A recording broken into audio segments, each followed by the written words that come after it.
Some of us know how hard it can be to move your life to another city within the United States. Now imagine how hard it would be to move to a country that's over 5,000 miles away. In the next couple of minutes, I'll give you a few tips that will make your transition to Turkey as smooth as possible. You only get one chance to make a good first impression, so let's start there. In Turkey, it's customary to shake hands with both men and women when greeting someone. In some cases, men and women will give each other a kiss on each cheek.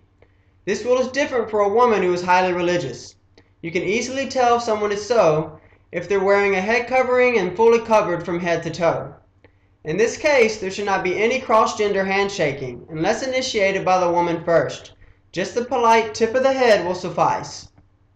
Try to avoid speaking about religion and politics during your first two meetings with someone. These are very sensitive topics and they require knowledge and understanding of the details involved. The headscarf issue is a controversial topic in Turkey. I would recommend caution in bringing up this matter until you know your audience well enough to know their point of view on the subject. As you can already tell, gender roles and religion are key factors in Turkish culture. At first glance, Turkey is highly westernized as both men and women go off to work on a daily basis. But one has to keep in mind that the Turkish traditions are different than the other European countries. Turkey is a country where the bulk of activities are centered around men.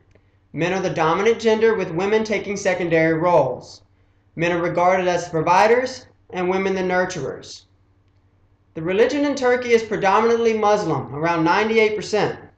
So unless you belong to the same sect and know the person, don't touch on any religious topics, as it is quite sensitive and inflammatory in some cases because everyone has an idea of how religion should be practiced and none of them will compromise their beliefs.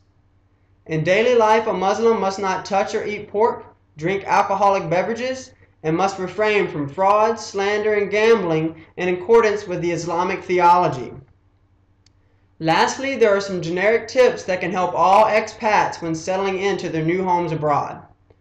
First, make sure your family situation is settled. Secure housing first, preferably in an expat community. Build your credibility from the start by making a good first impression and following cultural norms. And be serious about compliance within the workplace. It's important to follow the rules and customs of business within the new country you are working in. Now, although Turkey can be very Western when it comes to business, their cultural and religious beliefs can be very different from what we are used to in the United States. But if you take note of the tips I've given you today, you will be on the right path to a successful and smooth transition to life in Turkey.